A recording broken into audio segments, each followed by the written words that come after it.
What's up, dog fans? It's Dave Wave of the Big Fish Network. On today's show, I'm going to recap the Week 4 Thursday night game last night against the Bengals, which we lost 15-27. But fans right now are least concerned with that and most concerned with the fact that we lost our quarterback to a Tagovailoa for the game due to a concussion. And I'm going to give y'all the details of my opinion on that. But first, let's break down the game. Cincinnati unveiled their new white Bengal Tiger unis for this game, and I can't lie, it's probably the best in the league with the white helmets. They was looking drippy out there. We wore the all aqua unis, and this was a game that I think we could have won, but it was just missed opportunities.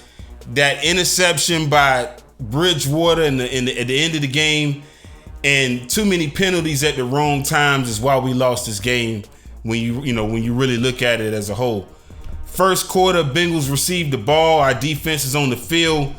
First play, Joe Burrow's in shotgun, and they run the ball to Mixon. He gets about 6 yards. And then they completed passes to Chase Edmonds and tight end Hayden Hurst, who they let get yards after catch on us. I don't know where the hell Eric Rowe was on the play. He's usually done a good job covering tight ends in the past.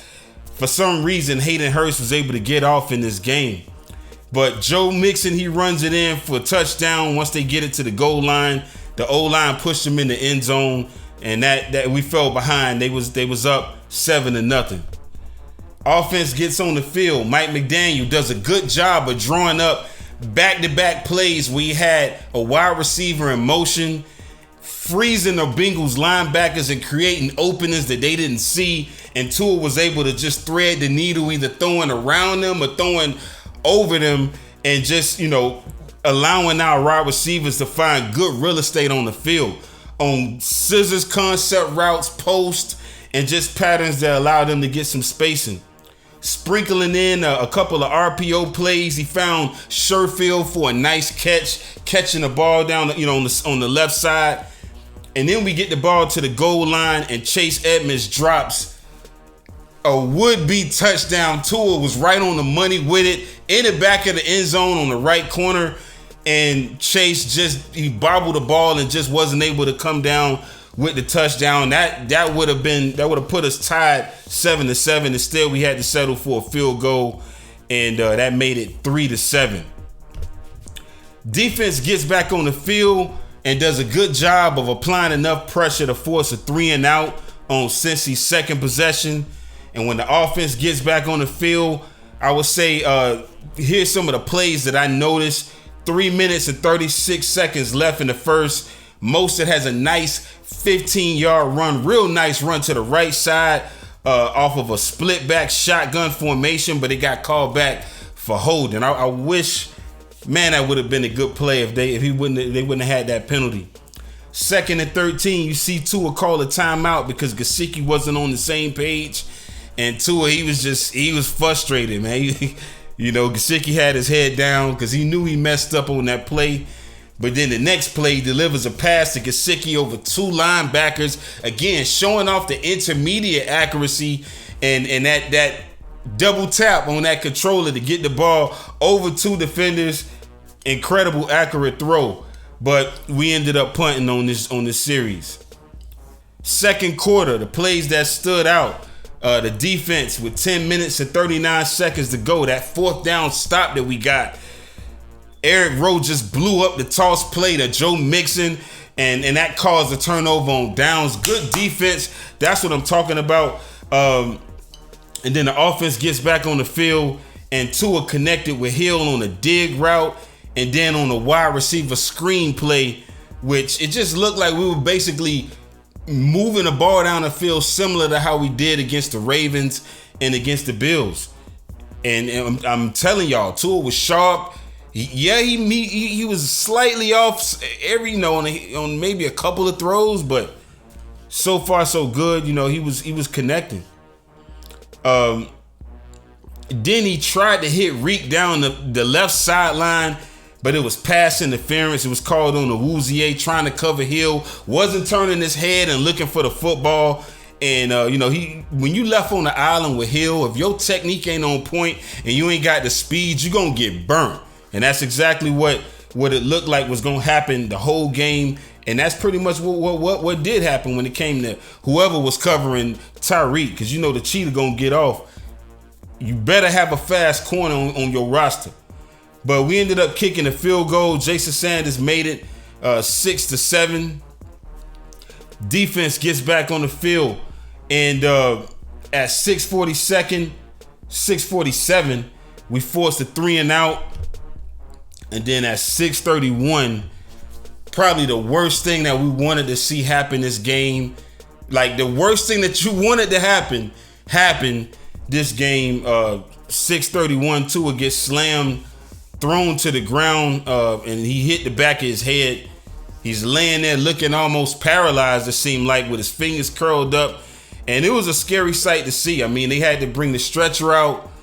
And the whole team, you know, what I did like was the fact that the whole team, you know, the whole bench pretty much, you know, left the bench, got on the field, and they was all, you know, looking at Tua, praying for Tua, letting them know that, you know, his brothers was there with him, watching him, hoping that he's going to be good.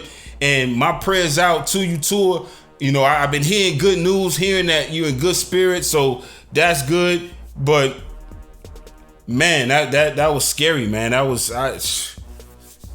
It made it almost hard to watch the rest of the game. And I know a lot of the fans felt like that watching this game. It was like we brought in Teddy Bridgewater and we were optimistic because it looked like we might be able to win this game, but man, the fact that Tua got swung around like that, just the way it looked, the optics of it, it looked terrible, man. It looked like he could have died out there, you know? And I was talking to my brother about it. He was telling me, he was like, man, this ain't gonna look too good, you know, and it's gonna be a lot of news about it. And that's true, you know, but even before that play, you know, before he got carted off the field, before that play even happened, the Bengals linebacker OCI, I think that's his damn name, got flagged for a roughing the passer hit on Tua when he hit him in the back of the legs before he threw the ball.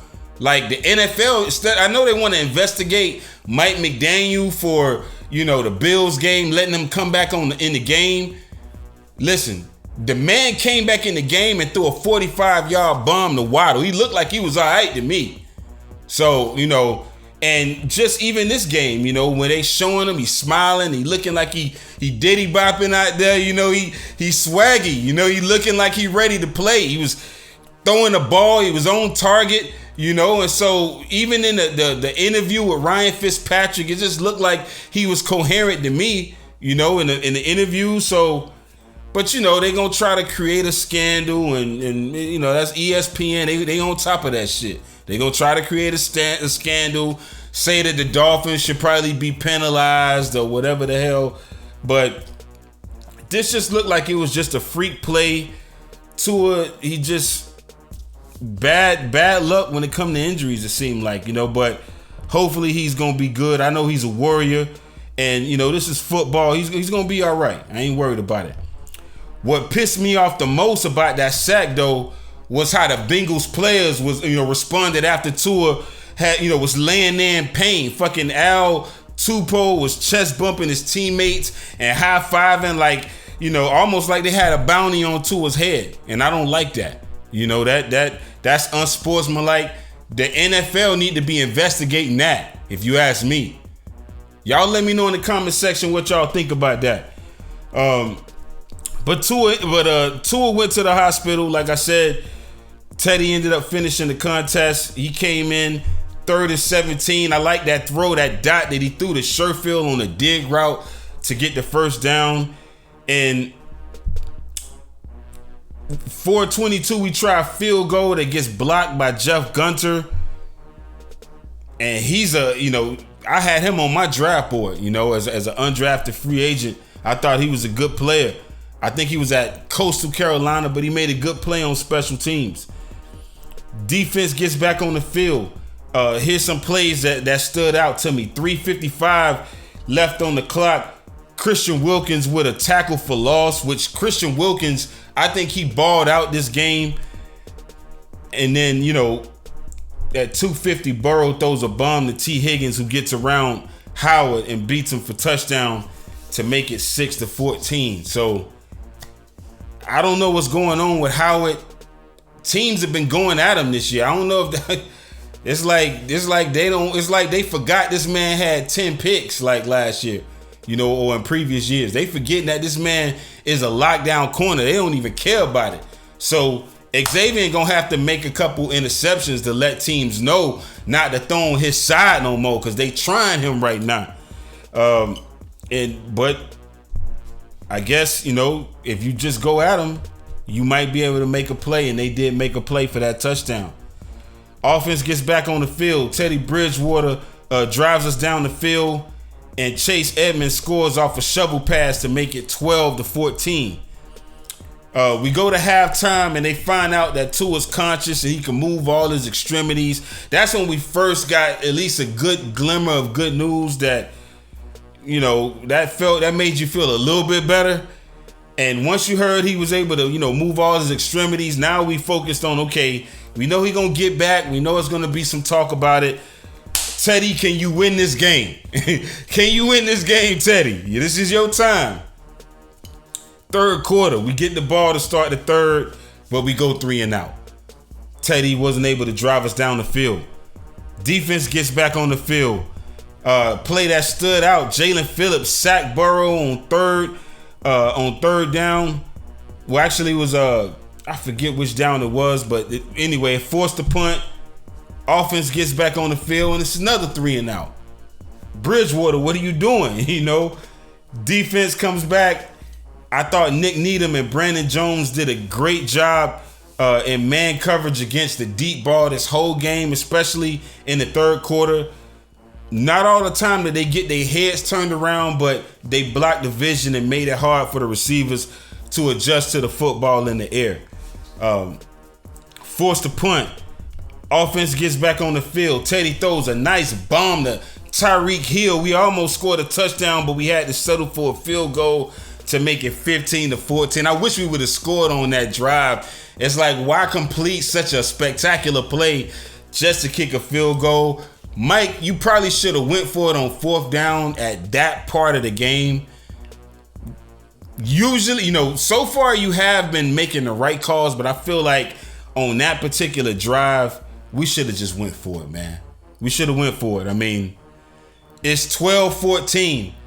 If we kick a field goal, yeah, we're going to be up by 1 point, but all they need is a field goal to get the lead again, which is not that hard since we wasn't doing a good job stopping them from moving the ball. They was always able to convert on third down, which that was pissing me off. If we was showing good leverage on defense, I would say, yeah, kick the field goal. Our defense should be able to prevent them from kicking the field goal. But Joe Burrow had time to move the football. We were stopping the run. We did a great job stopping the run, stopping Joe Mixon, but we wasn't stopping their receivers. Tyler Boyd was getting open. Third down, they ran a wide receiver pass from Tyler Boyd to Jamar Chase for a first down with under 1 minute to play. Fourth quarter, defense, Joe Burrow throws a bomb to Tyler Boyd to put him at the goal line in scoring position. And then with 13 minutes and 34 seconds, we stopped Joe Mixon on third and fourth down.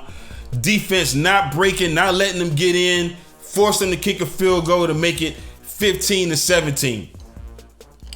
Offense gets back on the field.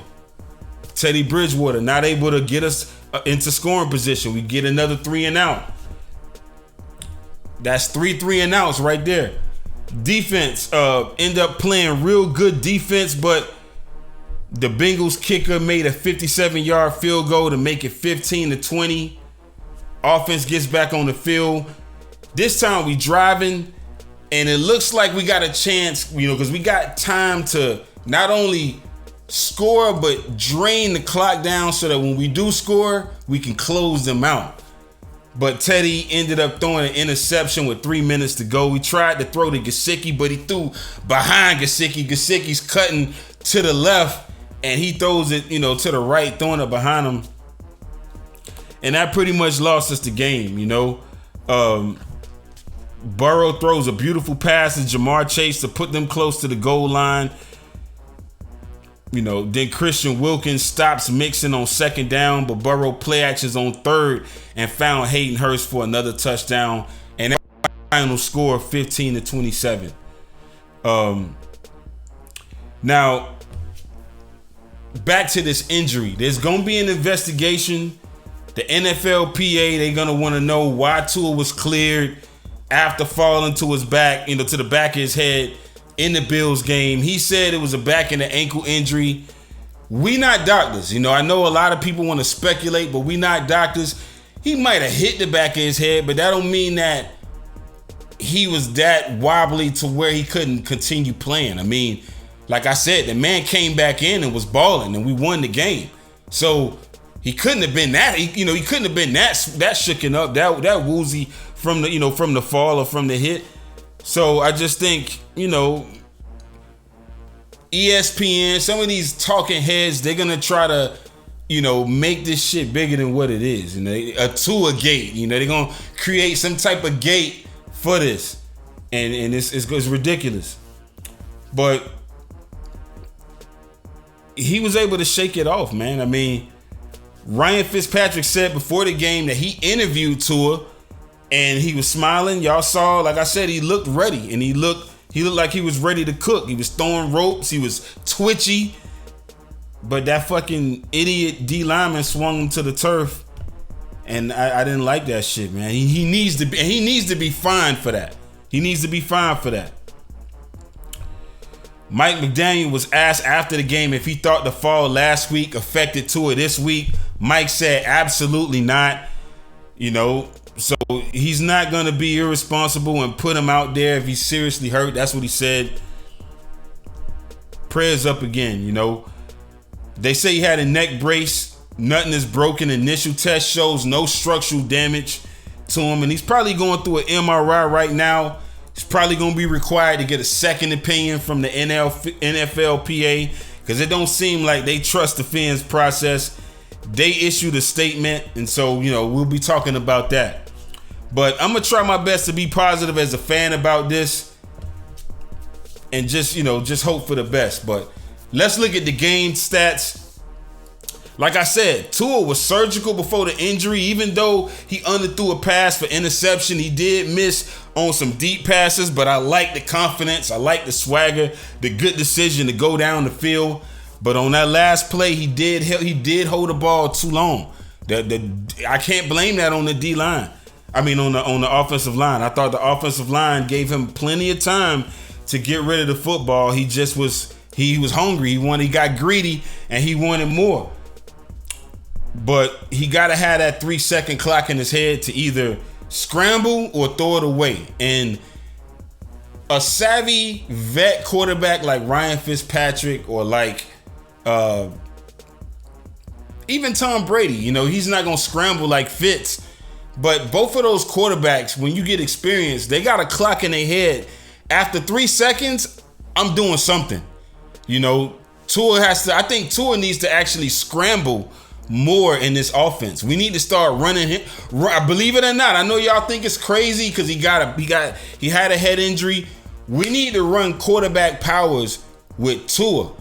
We need to get him, familiar with how to protect himself while he's running the ball, because last year he trucked the Jets defender. He liked the contact. He's a tough player, and I think we need to have him initiating contact with his shoulder and with his stiff arm whenever he's running the ball. And he needs to learn how to throw the ball away. Get rid of the football to us. Stop. I know you want to go for it all, because we keep listening to all the criticism that he can't throw deep, that he got a noodle arm. So that's why this man trying to show y'all, no, I'm legit. And that's why he's trying to do that. But you got to be smart with the football. Don't listen to the talking heads. Play your game. Play within the system. Play within Mike McDaniel's scheme, and we should be all right. The big plays are going to come over time, just like how it did in the Bills game. It didn't come early in the game. It came later in the game. Sometimes it's okay if the game is played out that way. But he completed 8 for 14 passes, 110 yards, 1 interception, no touchdowns. but would have had one in the first quarter on the pass to Chase Edmonds, but he dropped it.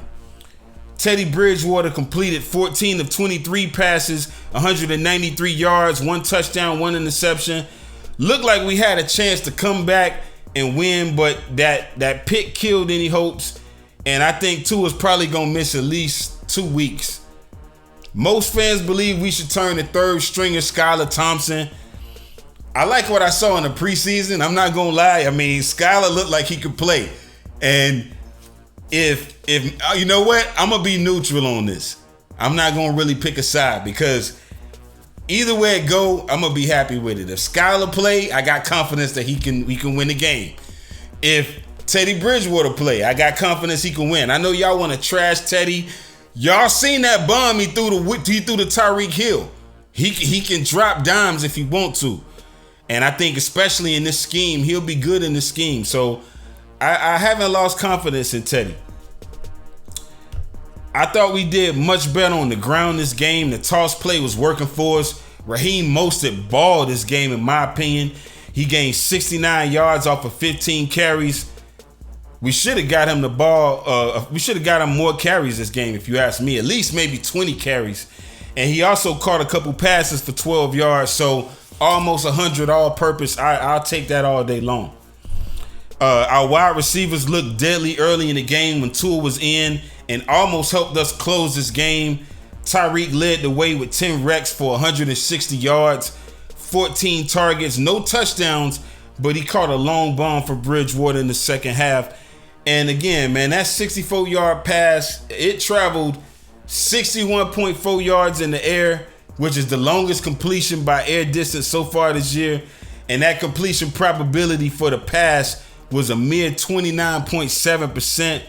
Reek bobbled it while it was in the air, but he concentrated and made the play. I thought Trent Sherfield did a good job also. He finished with 4 recs for 55 yards, no touchdowns. Jalen Waddle only caught 2 passes for 39 yards. Mike Gesicki, Mostert, and Chase all caught 2 passes, with Chase is the only one with a touchdown reception. I thought the O-line played outstanding this game in pass protection and in the run game. I'll say in the run game as well. Smythe, he's a part of the O-line, if you ask me. And he does a great job of just being the link in the chain on the front. And he helped open some holes for us on the outside with Mostert. Again, I hate to say, considering what happened, that it was all on Tua, but it was, The O-line did a good job protecting him. Bridgewater barely got touched. Even though Cincy's defense didn't get but 1 sack, what they did get, though, was 9 quarterback hits. They did get 9 quarterback hits, which, when it comes to quarterback hits, I don't know if we blame that on the quarterback or if we blame that on the O-line. Y'all let me know what y'all think. What do y'all attribute to quarterback hits? Because that sound like the quarterback holding the ball too long. That's what it sounds like to me.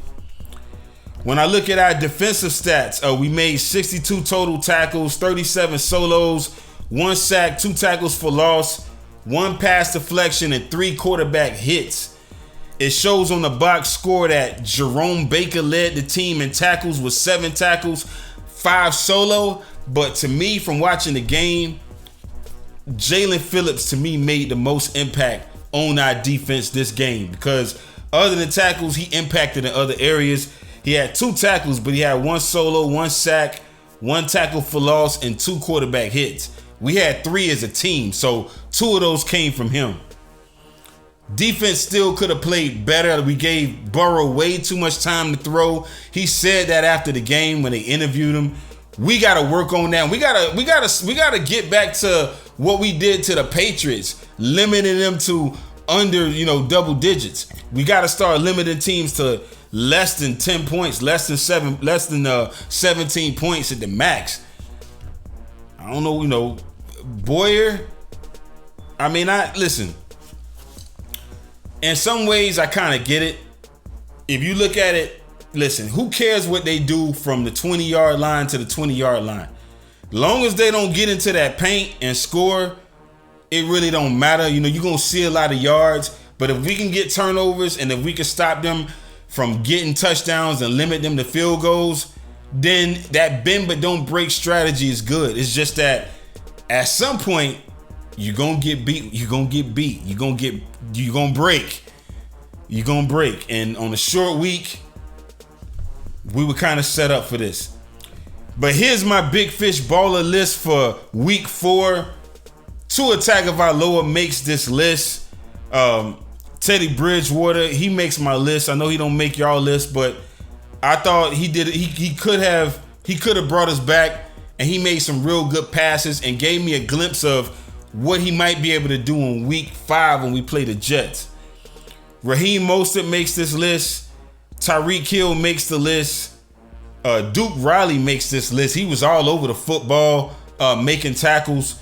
Jerome Baker, he's on the list. Melvin Ingram. Eric Rowe for that 4th down stop. Christian Wilkins is on this list. Landon Roberts also helping with these goal line stands. Landon is great when it comes to goal line stands. He's been doing a good job.